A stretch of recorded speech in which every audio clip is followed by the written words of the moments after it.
Now, if you're traveling today, Jody, you might want to be careful because we've seen on the road some issues caused by winds, those trucks toppling over. Will this ever stop? It's going to take a while. And you mentioned earlier that I-80 is now closed to high-profile vehicles if you're heading on toward the west because these crosswinds are so strong. Temperatures are crazy warm compared to 24 hours ago around Provo. We're 17 degrees warmer at this hour, but temperatures are falling off to the west. So that's what's going on. The frontal boundary is still to the west, and so we are seeing all these strong southwesterly winds.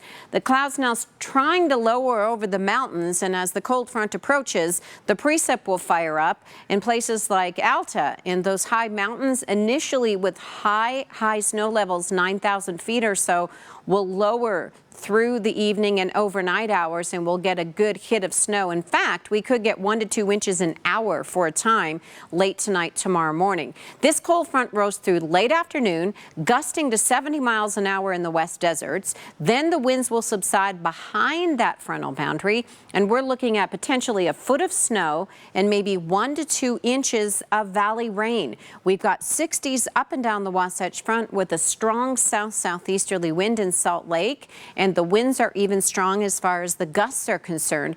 Very defined as to the warm and the cold. So the temperatures will drop quick behind the cold front, and then we'll get a burst of northwesterly winds, and then the winds will subside as well. So we've got very strong winds from Cedar City to Milford to Delta right now, and those strong winds are coming in through the southern parts of Nevada. What's going to happen is we've got that cold front, and also disturbance will slide.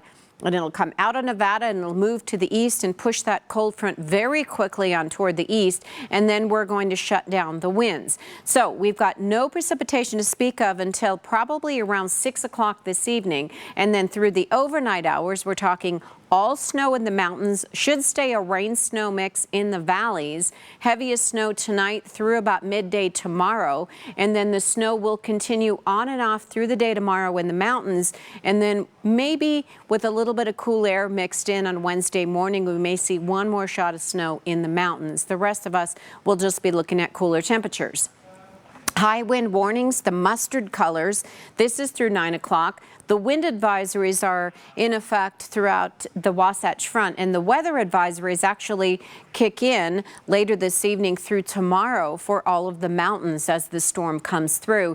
Record rains in San Francisco yesterday, over 4 inches. Also, Sacramento had a record, and now Donner Pass is closed as they have had a ton of rain with this frontal boundary. So again, the front moves through fairly quickly with heavy rain, mountain snow, but starts to turn the winds off along the Wasatch Front. So that 70 will come in advance of the frontal boundary. Temperatures drop quickly. Some showers later if your kids have any sort of activities this evening. Morning showers tomorrow in northern Utah, maybe a few sprinkles on Wednesday, but right now we are looking at some pretty good weather for Halloween. Showers come into southern Utah later. It's going to be super windy and then partly cloudy, much cooler, but notice as we head to the weekend, we're quickly back into the 70s. So a very strong cold front. This is, as I looked up the California data, actually the third strongest in 70 years in California with all the heavy rain.